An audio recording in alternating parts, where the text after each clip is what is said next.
And we are live with the Danny Buckler Show. Good evening. How are you? Live streaming to you on Instagram. It's Clubhouse, but with a face. How is everybody? No one's here yet. They're coming in. Oh, Megan's here. Here comes the audience. Nice to see you all. I've got a guest tonight. I'm ever so excited to bring you this gentleman. Good evening, Lexi McGee. How are you? We've got a guest tonight. Mr. Ricky Kalmon's going to be here in any minute's time. Now, he's probably... what can I tell you about him? He's America's most in-demand hypnotist, for a start. I mean, and he's a great guy as well. Hypnotic shows, but also the hypnotherapy side of things, the motivational side, all that stuff. Hopefully we're going to get into that a little bit as well. Just looking out to see him on the chat to let him in, so bear with me. Oh, that's nice to hear. Nice to see you, Megan. Ricky's here. Perfect. I'm going to let him in and we're going to start the chat. So, ladies and gentlemen, you're going to love him. You really are. He's one of the most interesting people that I know. And, wonderful guy. And this is going to be a good chat. I know it is. So please welcome my friend from Disney. And let me just open in America somewhere. Bring him through. Ladies and gentlemen, please welcome Mr. Ricky Kalmon. Go on. Go on. Come on. Connecting. I see it going round. Here it comes. It's connecting. He'll be here any second. Come on. Come on. Oh, you can tell this is live. Slick as mustard. Hey, Brandon. And now he's gone. Right, let's get Ricky in here. He was coming and then he wasn't. And now I'm going to try the other way. I'm going to send him a request, see if it works that way. This is a smooth opening, isn't it? Already I can see on the algorithms people switching off. Please welcome, let's give it another go, Mr. Ricky Kalmon. We're connecting. We're connecting. It's like the energy is building as we continue with the slickest opening to a live stream ever. Here it comes. Connecting, and it's not happening. We're going to get him on, I promise you. We're going to sort out these technical issues. We really are. Whatever they may be. I've got my messenger thing open. I'm going to chat to him on that. And there you go. Oh my God. That had me scared. You can hear me, right? Perfectly. Can you hear me? Yeah, I'm sitting here, I'm watching it, and then I touch it, and then, whatever. Oh, it's the modern world, Ricky. Boom. What can I say? I'm awful with it. How are you, man? It's nice to see you. I'm fantastic. Good to see you. I love your glasses. Your glasses are awesome. Look at those. Very much indeed. They conceal my age, but it also stops me getting the headache off the screen. That's why I wear them.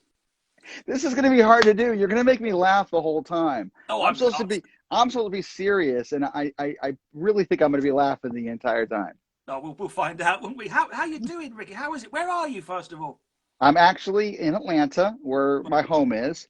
I have not left. I literally haven't left. I haven't even walked. No, I'm kidding. I'm in Atlanta. We're doing great. I'm actually in my studio, which is thank goodness for Amazon that I could get all this stuff here over the last year, and we're doing broadcast from here, and that's what I'm doing. Wow! So you're still running from home.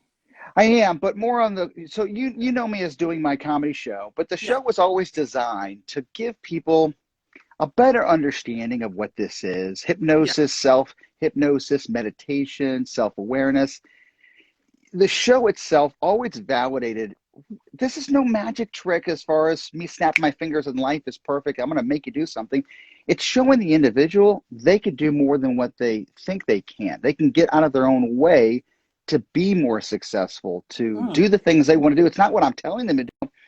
That other part of my life of teaching corporations, sports teams, that's always existed besides the show.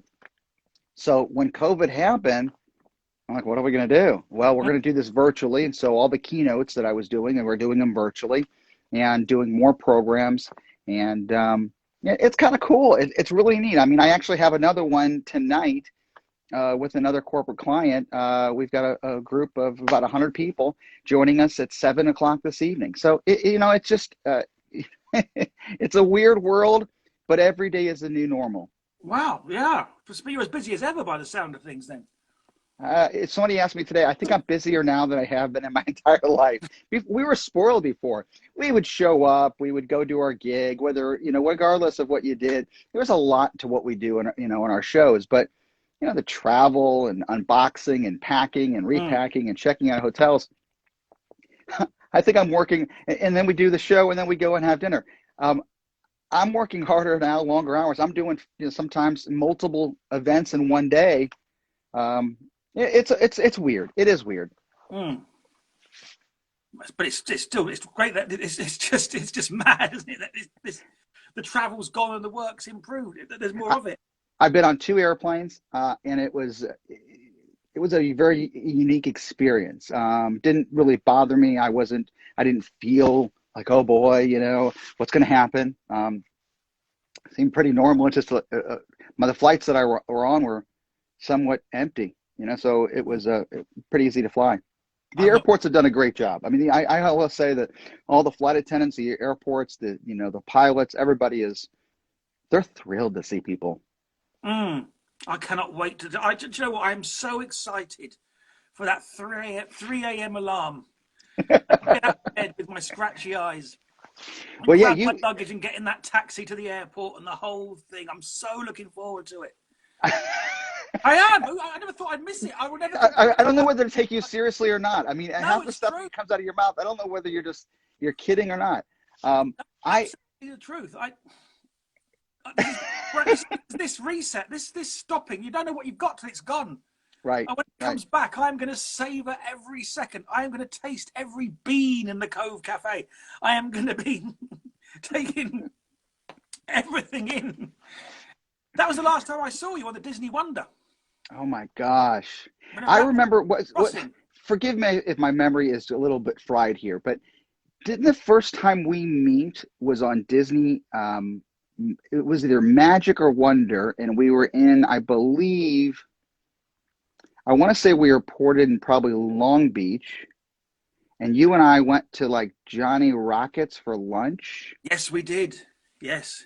And it was cold that day. It was weird, really, it was strangely cold.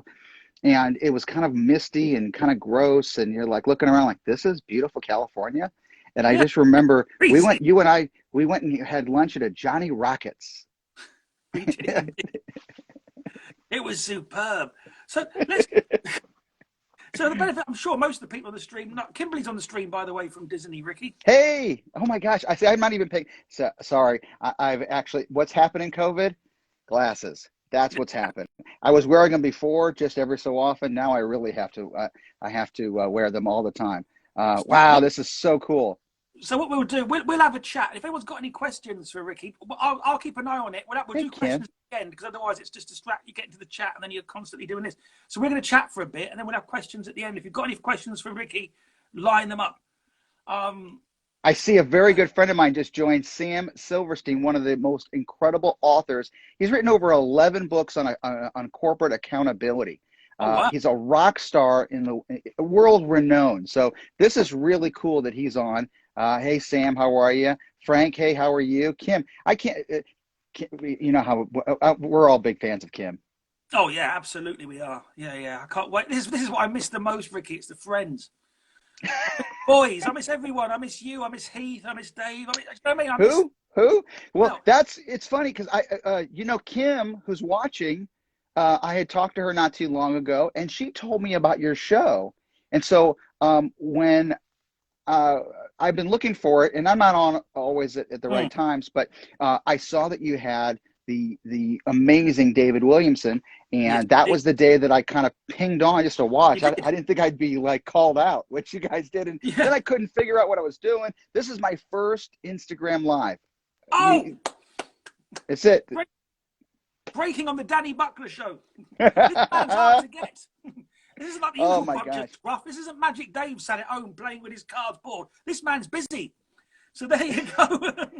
No, because I don't know how to do some of this stuff. I could do technically everything else, but this was the first one I did. Oh, I'm so excited for this. Let's start off with, obviously, we'll get into everything, but so how did you start with the hypnosis journey? How did you start with this? How did you get in? What turned you on to the power of this?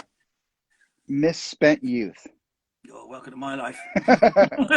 Every magician, you ask a magician, how'd you get into magic? Misspent youth.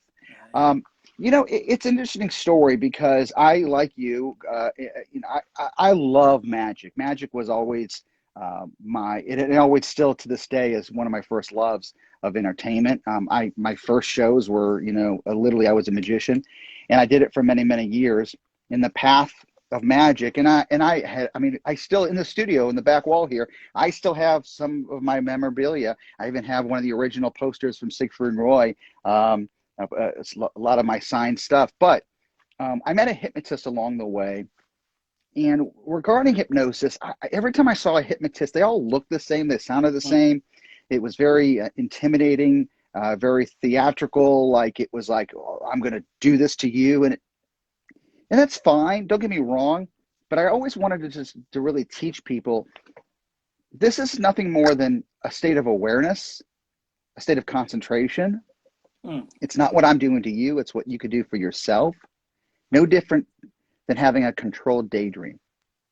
And so what I really wanted to do was always create a show that was entertaining. My goal every night was, I hope people like this, and I hope it's funny, and I hope it's high energy, and I hope that people, walk away going, wow, I'd want to volunteer. But at the same time, I wanted to create a show that educated people to really become in the world of self-discovery, to become more aware of themselves, and really maybe even dive in a little bit. You don't have to be totally sold that this stuff works, but when you start to dive in a little more, you start to sell yourself that this stuff works, and that you're more in control than you think.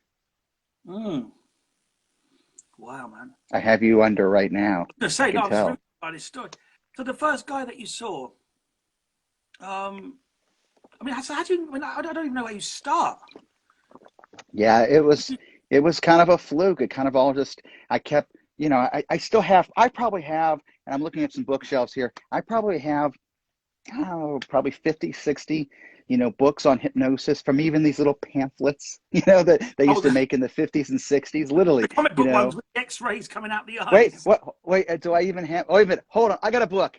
Don't just talk for a second. I'm reaching over here. I'll keep it going, don't worry. Yeah, no, I'm here. I'm going to the bookshelf. If you really want to know my favorite book of all was was this one. Idiot's Guide to Hypnosis. Oh, you're in safe hands here, ladies and gentlemen. Now, here's the funny thing is, here's the funny thing. I have two of them. Now, who's really the idiot? Did I forget? Did I forget at some point that I got to have that book? I better buy another one, or I should have bought it. And then I got home apparently and realized, I already have it. So there you have it. And I almost held it up like this, but I kept these. Mistake with my collection. What's that? I've never made that mistake with my collection. Here, I'll sign this one and send it to you, so you can use it as a footstool. I don't mean to go off on tangents, but you've actually written books on this, haven't you? Well, my newest book that just released it's called it's still out there. It's called Leverage Your Mindset.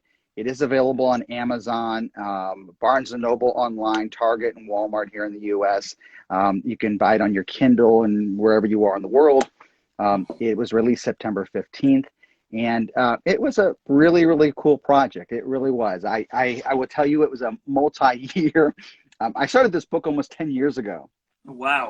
And I remember, actually, here's the funny thing. I remember being on one of Disney's ships doing my show, and I would sit up by Cove Cafe, and I would literally work on this book back in the early days of working for Disney.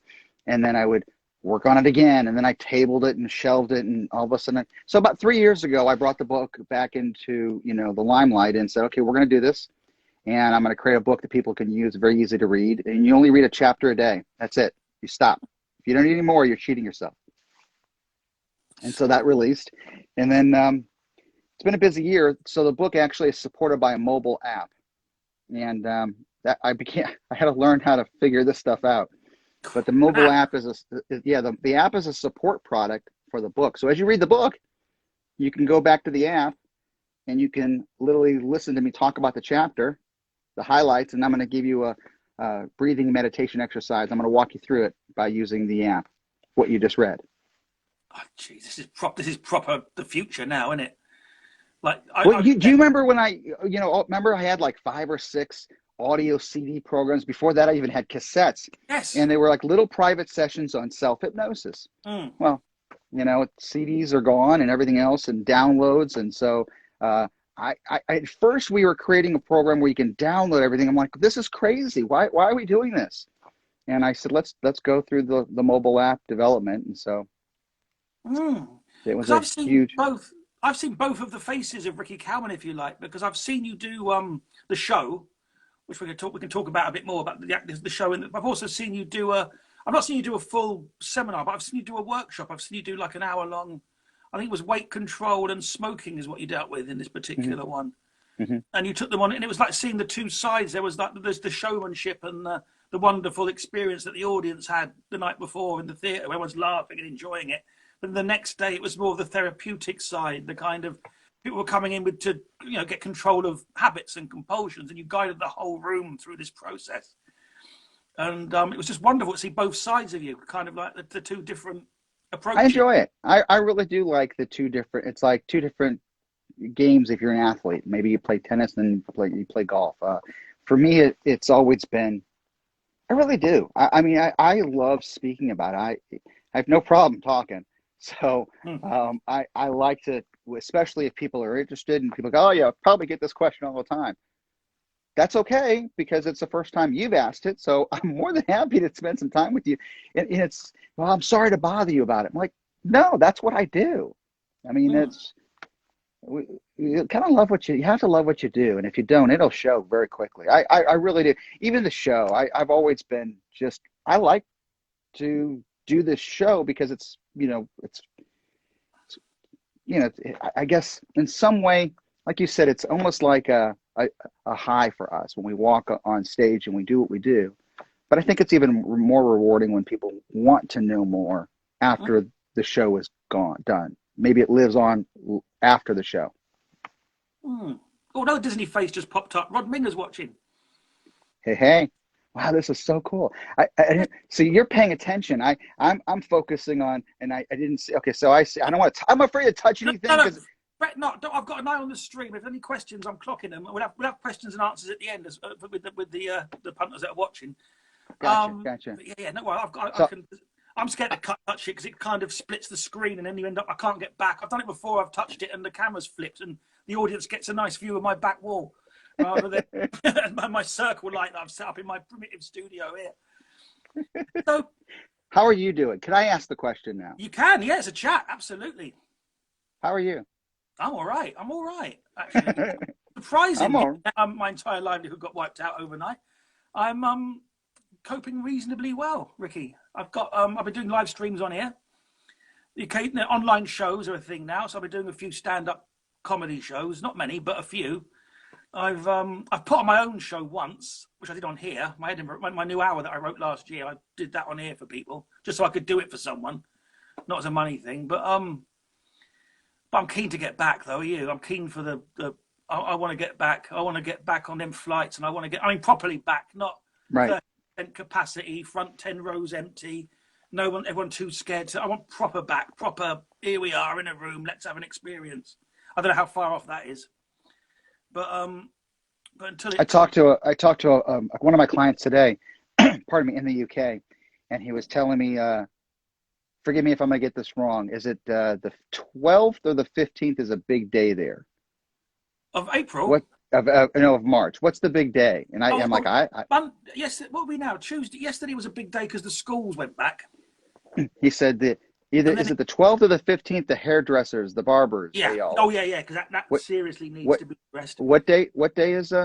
I'm not sure the date. I think that might be April 12th. I think. I'm wrong there. So gradual unlocking, and then the plan is, if all goes to plan, which it actually is. The vaccine rollout and everything is going to Right. plan. So the plan is to have it opened up quite widely by June.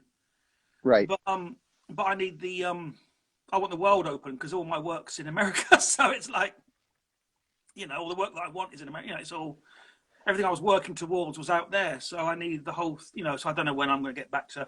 It's April Or if I 12th. ever Somebody am, just said it's April 12th. Okay, I see. I'm paying attention. yeah, April 12th of 12th is April. the big Are you, barber are you hairstylist working day. with people on this particular thing? In fact, Ricky, have you got people coming to you with specific to get their minds right for the post-COVID world? Is that a thing that's happening? It started actually from even the beginning, like how to adapt to change, overcome challenges, be more optimistic. That was the biggest request. The mobile app has tracks. Well, in fact, we're working on it today. We have a new album that's really so. The app itself has these, and you should check it out. The app has different like topics that you can tap on, and that's like a private coaching session. That each topic has 3 or 4 audio tracks that support a conversation on the topic, and then I walk you through an exercise. So one program that I'm working on now that will release either this week or next, it's called Adapting to Change and Grow. And again, change is a mindset. The fear of change is a mindset. A fear of failure is a mindset. And again, you have to look at change as not challenges, but as opportunities. Now, it's common sense. I get it. But does your mind agree with that thought, or is it programmed to, if you will, run a different direction? Because when people think of change, a lot of people fear change because it's the unknown. And then they fear of, well, there's several things that could happen if something changes. Will I fail? Will I have pain? And so again, it's a conversation that's constantly being asked and talked about on a regular basis. So opening up and the fear of communicating, what's going to happen when I have to sit across the table from a client and have lunch, and am I going to be exposed? People do have legitimate fears, and to some people it might be some, but to others, this is a big deal. You're thinking. So back to you. No, I'm back to you. I'm trying to trace the journey. So did the show business came before the personal development? Am I right? It did. I'm glad you asked that question. Or were the two mutual?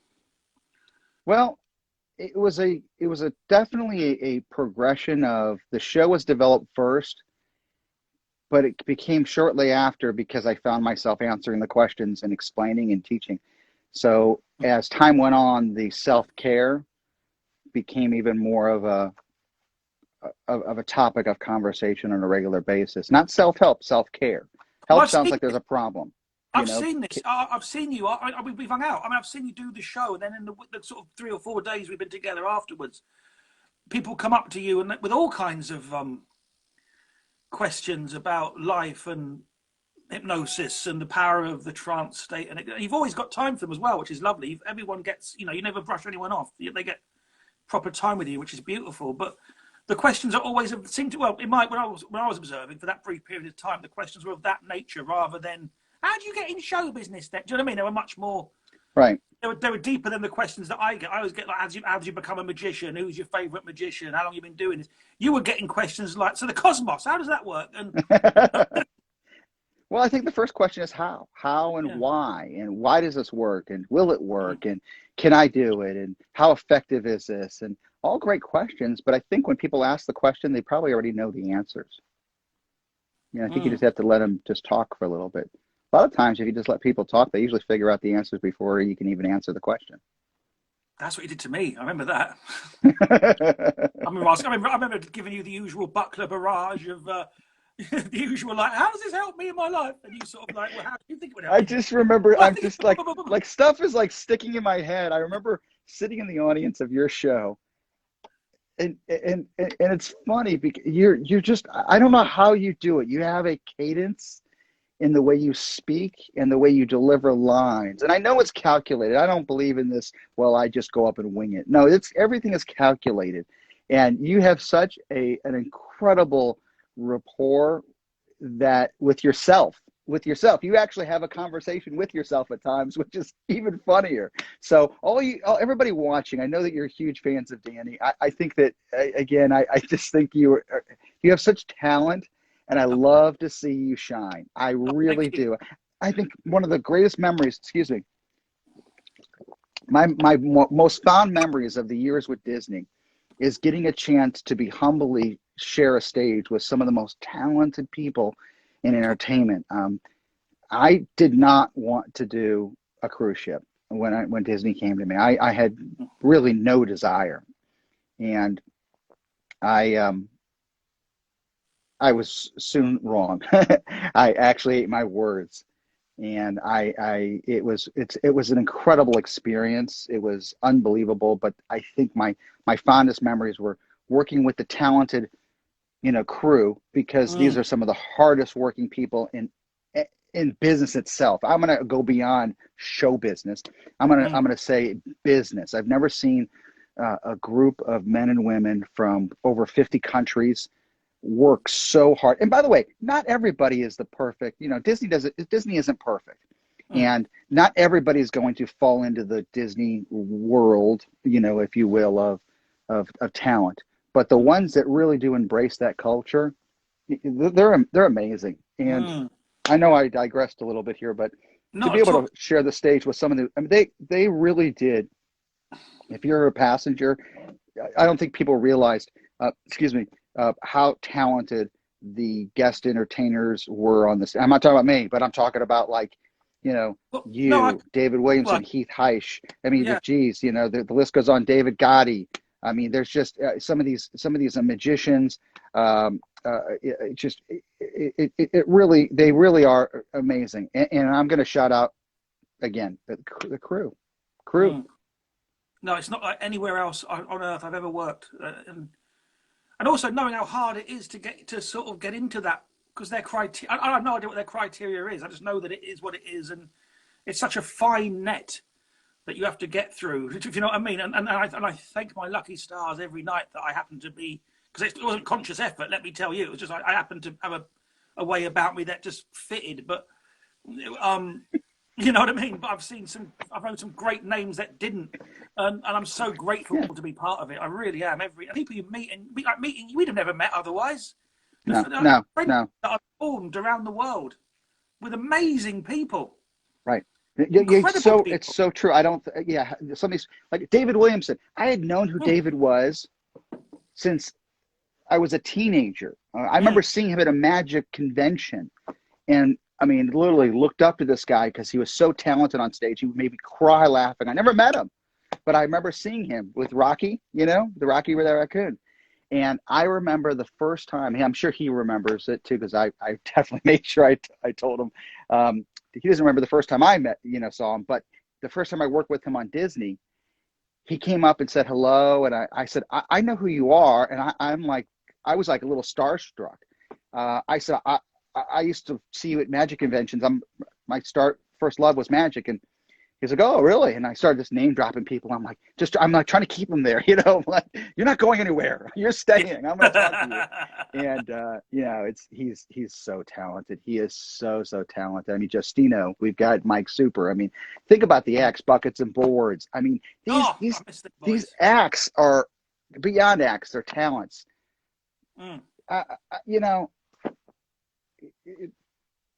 I want to get buckets and I still do want to get buckets and boards on here, but they can't both be in the same room at the moment because of the quarantining. So I'd have to. I don't buy that. I don't buy that. I'm sure they're banging.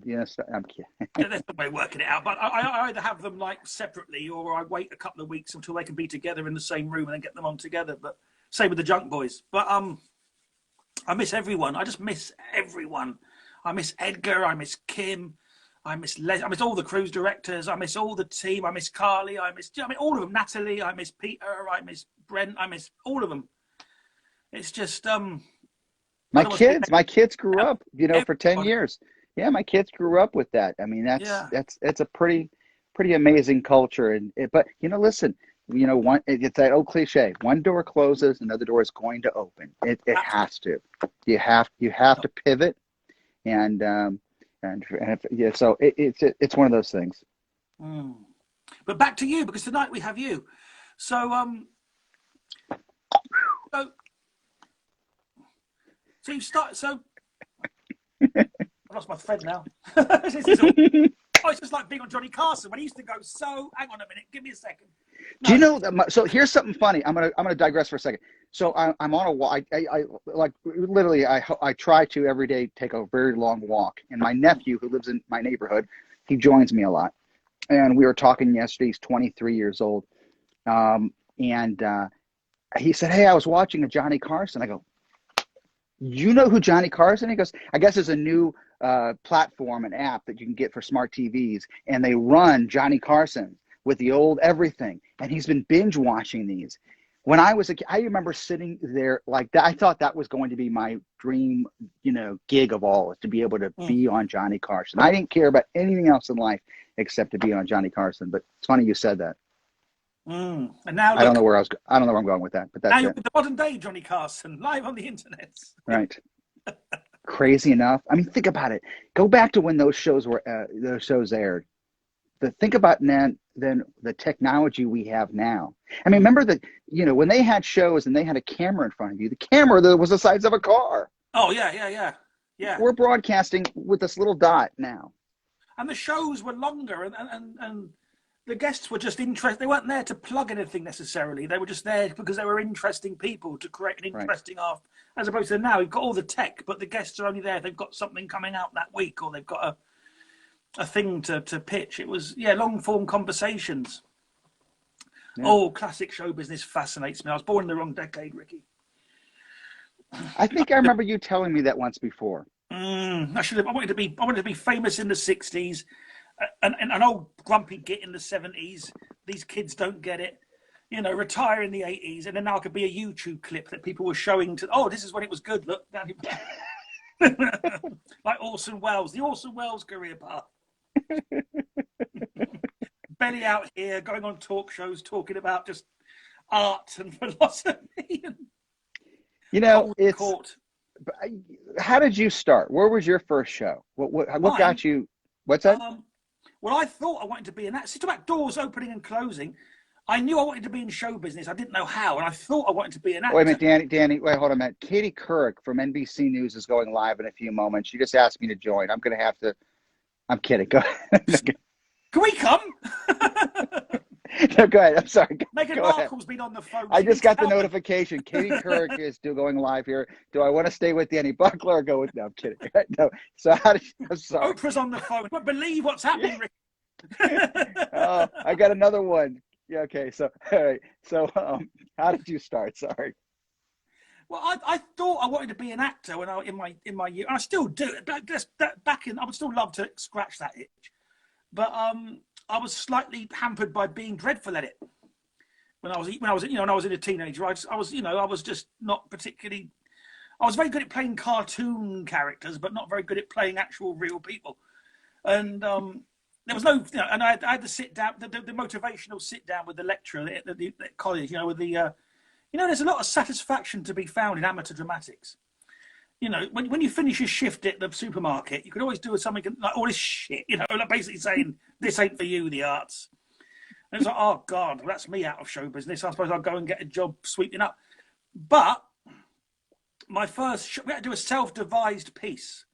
And my self-devised piece, I thought, I'll do a little magic show. That'll be different. Everyone else is doing a soliloquy or a monologue. I'll do a little magic show. And I walked out and I did it, and I had no idea it was going to be as well, I hate to say it, not blowing my own, but funny. I didn't realise people were going to laugh when they laughed.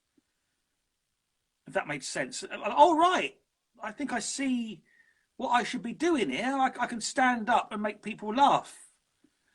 And then a couple of years went by when I was working in a theatre box office where I spoke to a guy called Lewis MacLeod, who was in the pantomime, which is a British thing. We have like these shows at Christmas called pantomimes. And he was the star of that, but he was a TV star as well. And his CV, it said he'd done the comedy circuit.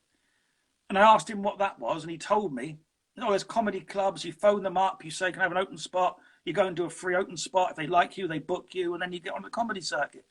So I just did that. That was me. That was then. All right, because I can do that. That doesn't require an agent or any. It requires me picking up a phone, and that was the story of me. That was that's how I started. And then everything else came from that organically going forwards to the giddy heights that I now enjoy of relative obscurity. But cult figure, obscure or cult figure, you decide. It's how you think about it. I'm a cult figure.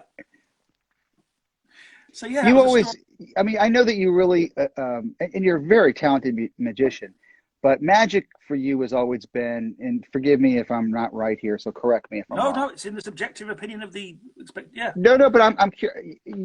Your use of magic was a way, like there's magicians that's all about the magic. yeah. It's all about David the got magic. it very much the wonder and the magic and the yeah.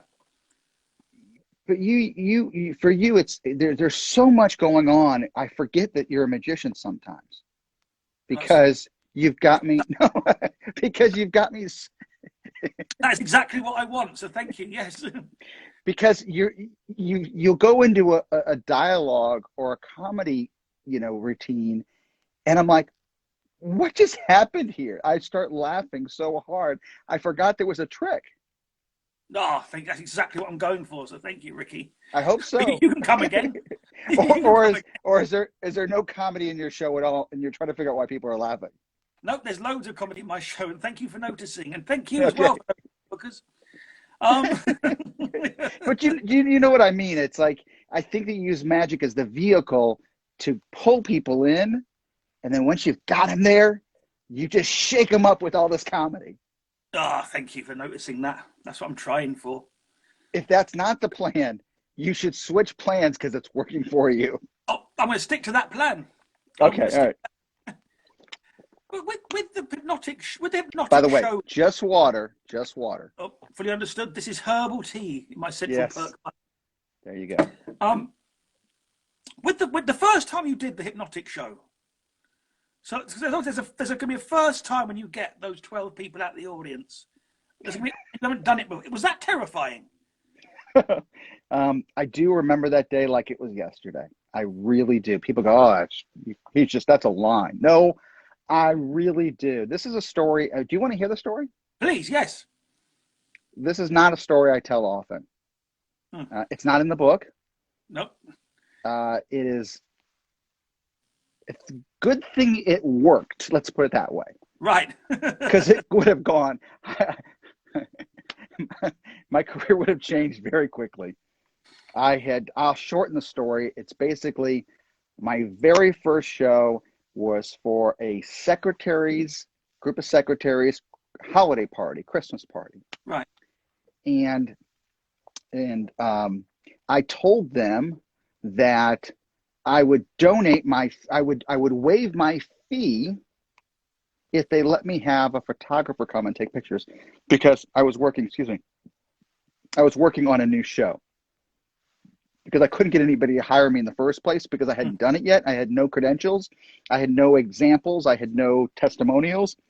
So I ended up, and I'm shortening the story, getting a secretaries group to hire me because they didn't have to pay for me because I said, the only thing is you have to let me use the photos for a brochure.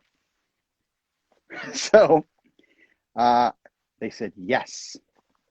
Well, working up to that, working on my script. I mean, I still have my little scrap pad, my very first scrap pad that I was working on the show. And I'm not a big pack rat. I don't keep a lot of stuff. I just keep certain things. I still have my first outline of my first show. I'm on the way to the show, and I realized I forgot to hire a photographer. So I called my best friend. I was in high school. I called my best friend and said he was on the way. He lived on the way. I said, "Hey, Mike, what are you doing?" He goes, "Oh, nothing."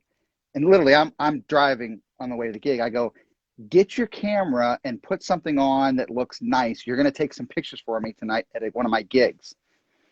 And he goes, "I don't have any film." I go, "I don't care." He goes, "Literally, I think I have 2 or 3 photos left.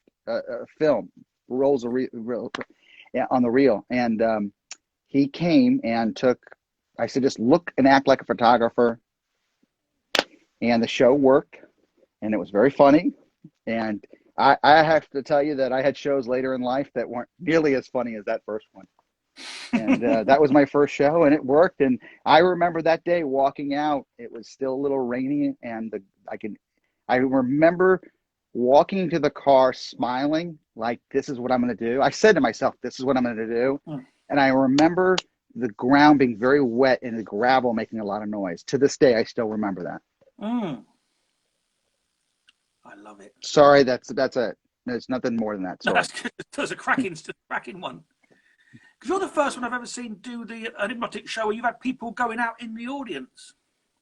Like you've got your volunteers on stage. Yeah, most of the audience is out anyway. But you do that process where you put them into the trance. But at the end of it, you look into the audience. Has anyone got someone next to them? And then they'll pick their people in the audience that have gone. Then you go and get them and bring them up, or make sure they're properly awake at the end of the event. But there's people just watching you do it to other people, and it guides them into it. Yeah. Yes, that was a fluke at first. That was never a plan to let people in the audience try and experience it.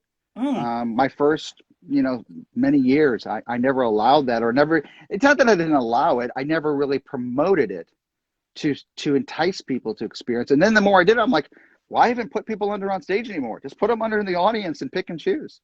Yeah. Yeah, why not?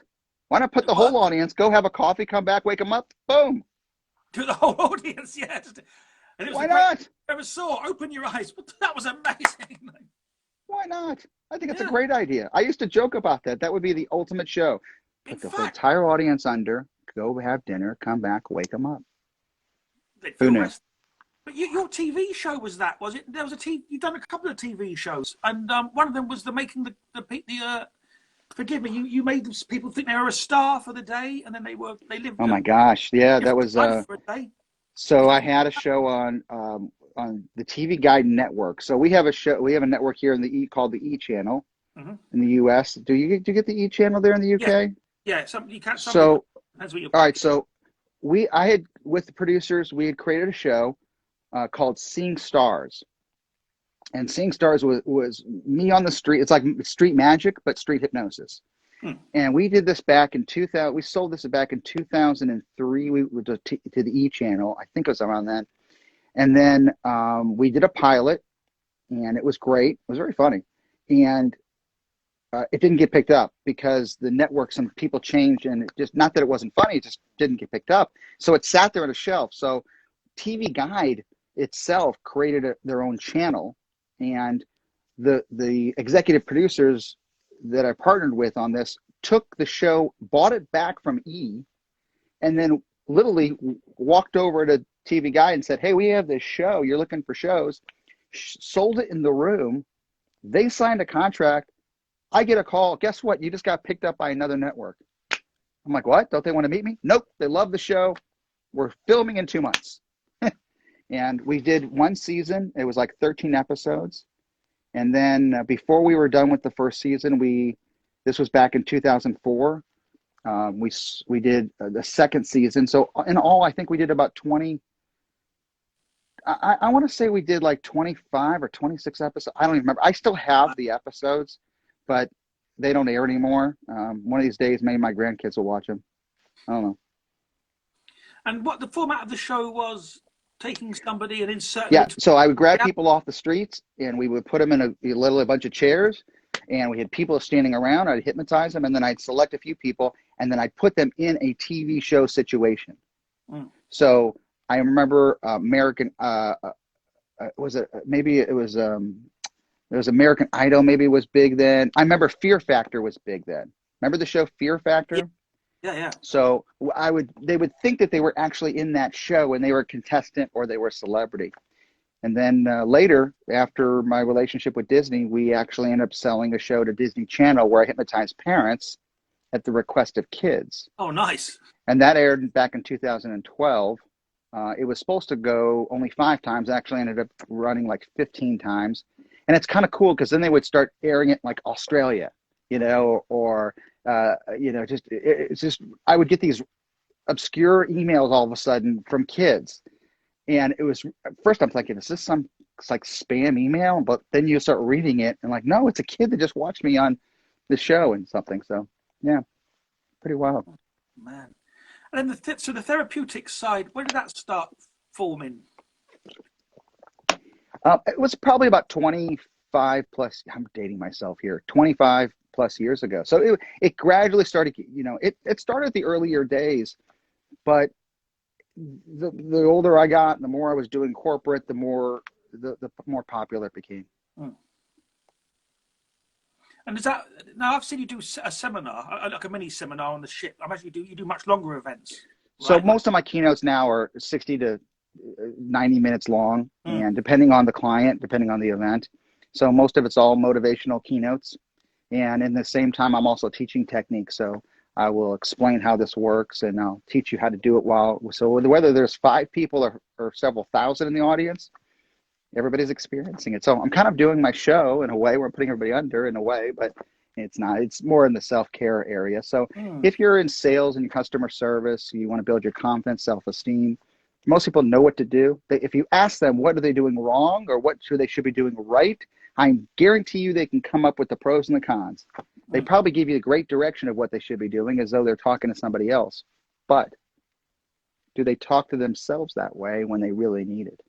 My job is to help you open up that possibility and get you talking to yourself differently. And so every day is a day of gratitude. Every day is a day of inspiration. Every day is a celebration of the smallest little things. And then literally we become better versions of ourselves every single day. And they're not just words. Let's put action to them. I mean, wouldn't it be great if every day you actually were better than you were yesterday at a lot of things? Whether it's health, wellness, appreciation, love, friendship. And by the way, we're not perfect. We're going to have bad days. We're going to make mistakes. We're going to be at fault at times. But let's try not to make that same mistake twice. Yeah. I love what I do. You're sending me off the thing now. I have the first questions coming on the stream. I want to see some questions. Let's get some questions here. Absolutely. Mr. Andy Ray asks, I'm going to read them out loud because when I save this, you don't see the stream, you just see us. So I'll read them out loud so that people watching later can know what we're talking about. Andy Ray asks, can hypnosis help somebody with an ABI, an acquired brain injury, learn new things? He's asking for a friend, so it's not him. So that's an interesting. So I've been asked that question before, and every person is unique, and every brain injury is unique. So without actually understanding, and I'm not a medical doctor, so I wouldn't be able to diagnose or say anything. But if somebody has an injury, this is my opinion here. If you have an injury and you're able to learn new skills, for example.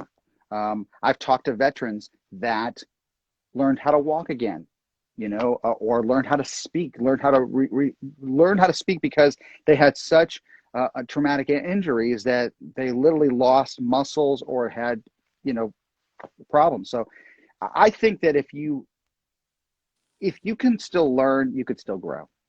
That's and it's not about can hypnosis make you do the things. It's understanding up here to have the confidence. I mean, how many times have somebody said to themselves, I can't succeed, and what they end up doing is winning to fail.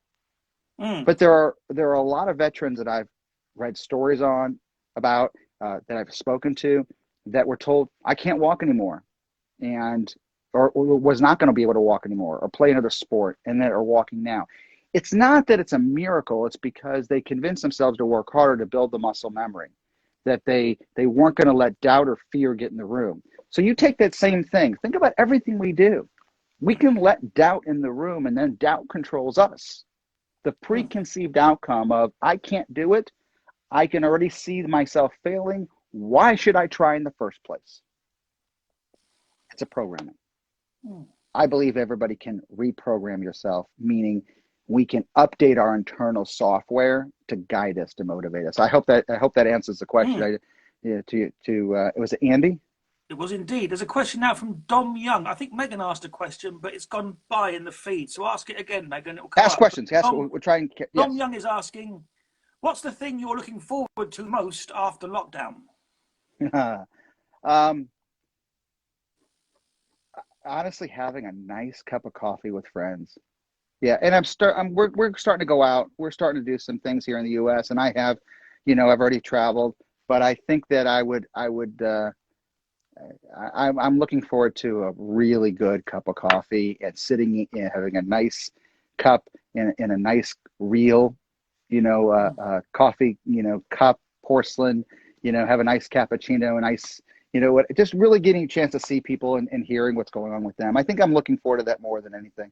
And again, we're starting to, but it would be nice when everybody's vaccinated and we don't have that little cloud hovering above us. Oh, yeah. Kimberly said the Cove. Too right, Kimberly. Megan's Oh, asked, yes. I think it was. Let's go back. Oh, sorry if I cut anyone off here. I Megan. just said the other day, the Lily coffee from the Cove. I was just talking to somebody the other day. It's like, I miss that coffee, that Lily coffee, which you could buy. I could buy it, Is but that it the doesn't ice? taste the same. There's that ice thing they do as well. That coffee and The cold brew. Yes, the cold brew. Yeah. Megan asks, what is your dream venue or dream stage to perform on? I've been asked that question before, so I'm going to give you the answer that first comes to mind. It's not the large venue. It's not the, people have, I've been asked, well, what's the largest audience that you've ever, largest audience I think I've probably was 5,000 or 6,000, somewhere in that range. Right. It doesn't make a difference. As long as somebody wants to watch what I do or listen to what I do, that's my dream venue. Is that if I'm asked back somewhere, it doesn't make a difference whether like I remember, perfect example, we've been on the ship before, and there have been times where, for some reason the room just wasn't full, which is, usually where are people going? Movie premiere. Yeah, exactly. All of a sudden, one of the big box office, that's happened to me at the live events when I used to do comedy clubs. All of a sudden the weather was bad, but still 20 people showed up. Guess what? They're no different. Those 20 people aren't any different if there was another 80 or 100 or 200 or 500 people. They pay to be there. They want to be there. They want to watch. I think my dream venue is as long as somebody wants to hear or see me do what I do. That would be the ultimate, still to this day. Somebody asked me, when would I ever retire? Like, first of all, I'm not that old, but I don't think I could ever think about not doing what I do. Ever. What gives you the biggest buzz? Is it the live show, or is it helping an individual? When you see someone's face light up, which is the bigger, or are they both equal? Or well, they both are completely two different programs, but yet at the same time they involve the individual. I've had many people walk up to me after the show at a corporate event or a live event or even a Disney event, be a volunteer in the show, going, that was unbelievable. Like, I were never relaxed. Like, I had fun on stage. I know I was doing silly, goofy, and funny things, but I've never relaxed like that. So whether you're in my show or you're using one of my programs, I got an email from a woman this morning. She goes, I've been using your app for 3 weeks, and I listen to it before I go to bed, and I listen to it in the afternoon after work. And she uses 2 different programs. She goes, it's life-changing. She goes, can I give you suggestions for new programs? I go, yeah, come on. First of all, I responded to her literally within 30 minutes, and she was like blown away. She goes, I can't believe it. I'm like, why wouldn't I get back to you? Like, but I think it's just we're in the business of giving an experience to people, and I think when you get the feedback, that's everything. Absolutely. Very quick, I just asked you, what's the app called for people that want to try it? It's really hard to remember. Right, go on. Oh, it's just your name. Okay. Yeah, it's just my name. Yeah, Ricky Kalmon. Ricky Kalmon. So we put that into the App Store, and there it is. Yeah, just go to it, whether you're Android or if you're an iPhone, go to the App Store and just search the title, Ricky Kalmon.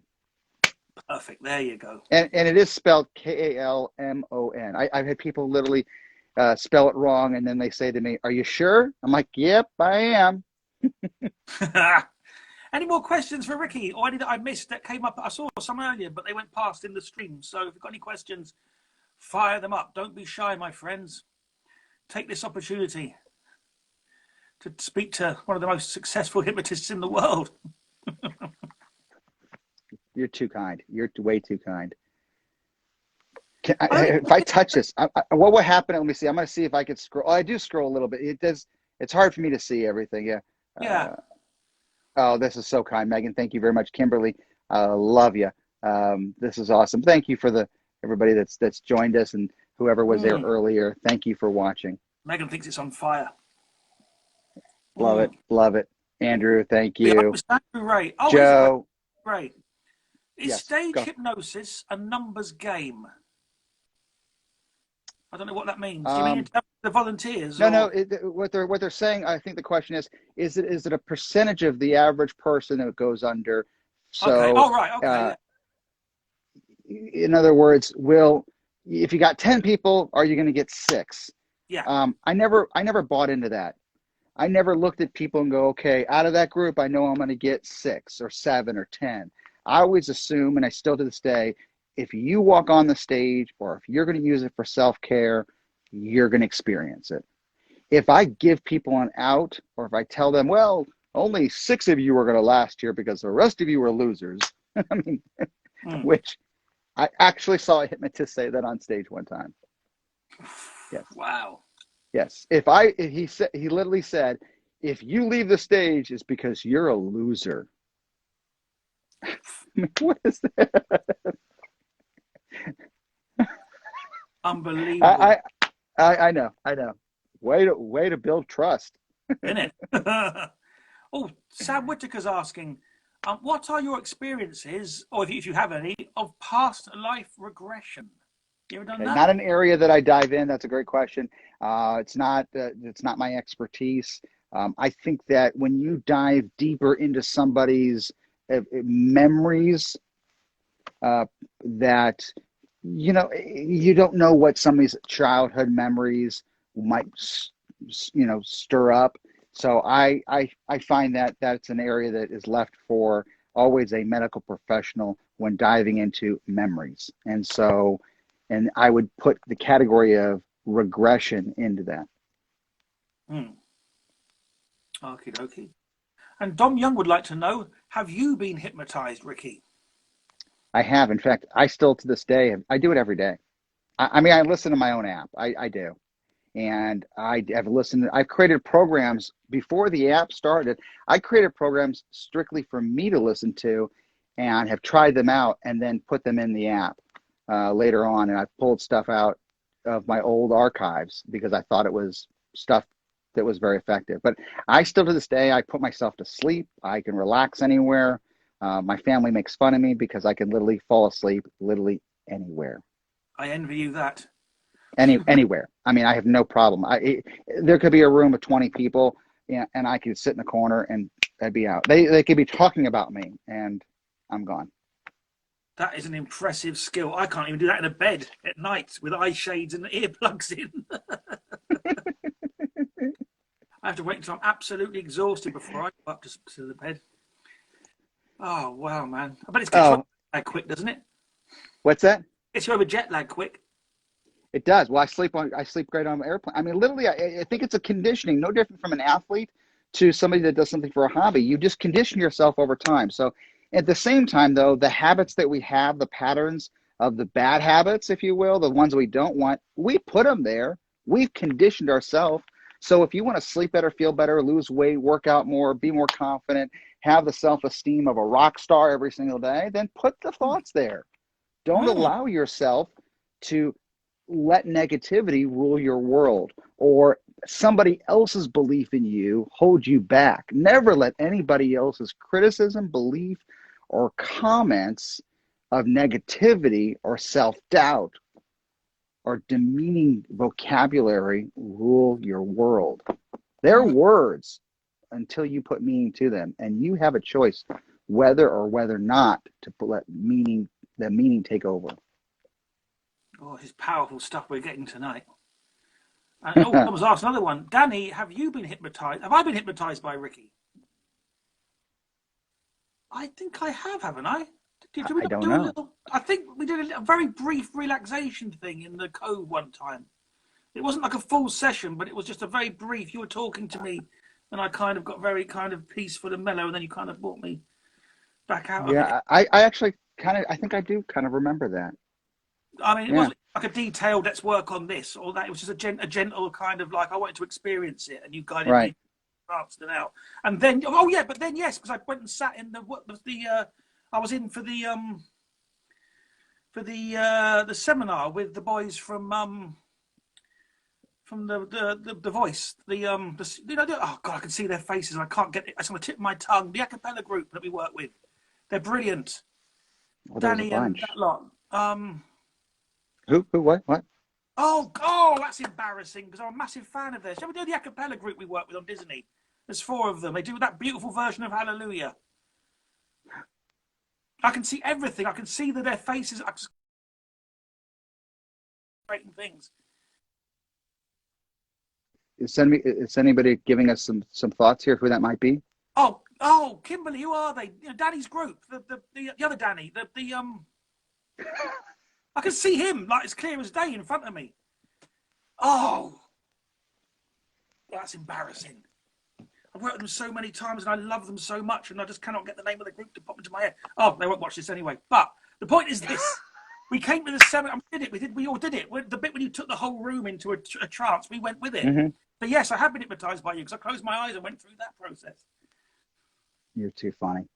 Danny, you crack me up, man. You really do. Great boys. Oh, hang on a minute. I've got to. This is gonna hurt me now. Oh, irritating. Oh, they'll never see this anyway. Embarrassing. They're coming on as well. That's the really embarrassing thing.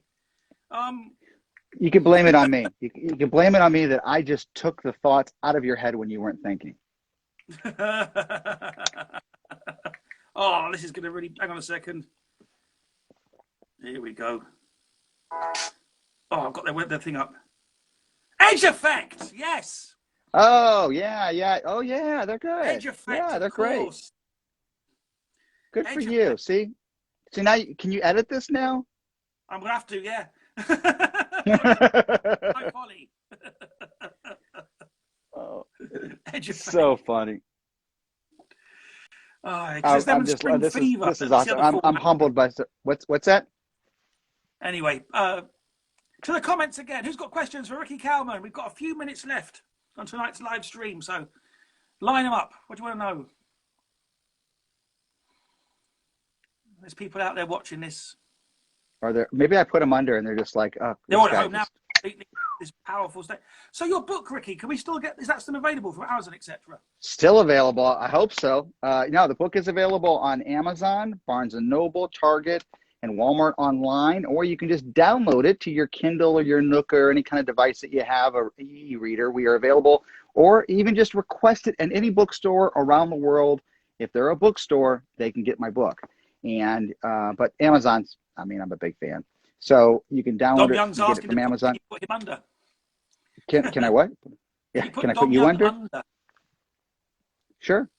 That's what the book's going to teach you. It's going to teach you. So the book is basically a 14-day plan to help yourself become more mindful. At the same time, I'm going to teach you exercises to relax better, sleep better, and really put to action your best of intentions and make them incredible accomplishments. And again, you can check out my mobile app at your app store, whether it's Android or your iPhone device, and you just search the title Ricky Kalmon.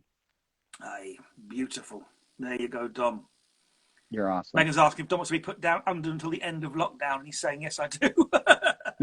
Coming, Dom. Don't worry. Positive. You're not the only one that's ever asked or definitely sent the request in. What's the most requested intervention? Is it smoking or weight, or is it something else? Probably weight. I would say weight first, then stress. Maybe. I think actually. Let me go back on that. I think stress and weight are, side by side.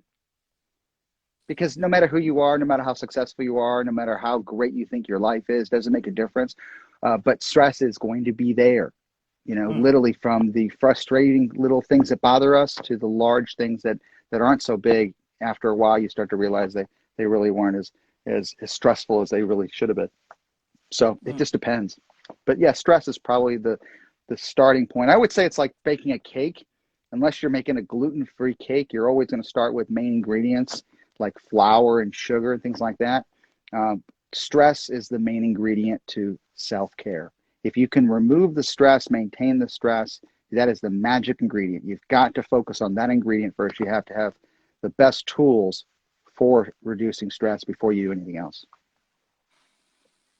Beautiful. And those tools Ricky provides as well. Wait, so I think with the questions have come to an end. We've done the hour now, Ricky. So is there anything you'd like to say, sort of closing off? I'm completely honored, Danny. You are one of the most talented comedian magicians that I've had a chance to work with. I'm so glad to see you. And you. Yeah, and I can't wait to see you and be humbled to work on the stage with you again and our other friends, the other incredibly guest, entertainers that we worked with in the past. It was one of the best experiences. Like I said, I'm going to go back to, and if you're just joining us, we mentioned this earlier, to work with the incredibly talented people, the crew, some of the best technicians, the stagehands, producers, really was an incredible experience. Made us as entertainers even better every day. I wanted to be a better performer every day working with our friends at Disney, and they definitely challenged, us, I believe, on a regular basis. I believe that, Danny, I really hope nothing but success for you and for everybody that kind of joined us today. And thanks for hanging in. I saw some Disney, our Disney fans and some other fans that joined in. People watching this, so yeah. Yeah. We can do this again, Ricky. You'll come back, won't you, at some point? You'll come back on. If you'll have me. Absolutely, yes, indeed. Okay. Yeah. All right. Yeah, sure. When we get to, so we can only do 2 people, right? That's on here. It's only 2 people, but I'm working on other platforms, Ricky. Okay. All right. Well, I'm trying to build YouTube up. On YouTube, we can have more than one. All right. There you go. The following built up on YouTube, I'm going to start doing live streams there and have more than one person on. We should bring in some of our other friends, and we'll just that'd be amazing. Yeah. There you go. Need Jamboree, have all 4 or 5 of us on it once, and then Zoom, and then onto YouTube, so people can join in and do it that way. I'm game. Yeah, absolutely. Ladies and gentlemen, would you please show your love for Ricky Kalmon via the love hearts up the side of the screen method? They won't show up on the replay, so don't think they're not there. But it shows these love hearts now, but on the replay it takes them off, so it looks like they're not there, but they are. People are. The wonderful Ricky Kalmon. Thank you so much, Ricky. Danny, you're awesome. Thank you so much for having me on. I'm really. It's an actual honor, and like I said, I meant every word. You are way, way funnier than you think you are. That's very funny. Thank you. Take care. Loads of love. Mr. Ricky Kalmon, everybody. Thank you. Oh, beautiful. Oh, what a lovely, lovely chat that was. And there we go. Well, so much for joining me this evening for tonight's live stream. I hope you enjoyed it. Thank you to Ricky Kalmon for coming on. Wonderful, wonderful chat that was. I'll be back at some point soon, I'm sure, with more. I'm going to get some more Disney bods on. I keep working on the Junk Boys, but it's just getting one of them to just... But yeah, we'll have a bit of that. And Buckets and Boards have said they're going to come on as well, once they can get the logistics of getting into the same room sorted out where they are. There's loads of guest entertainers that from the Disney world I'm going to bring back. He's coming back, definitely. Yeah. And anyone else I can think of. Loads of love to you, my friends. Have a great week. Thank you for tuning in this evening. And I'll see you on the next one. Take care. Good night.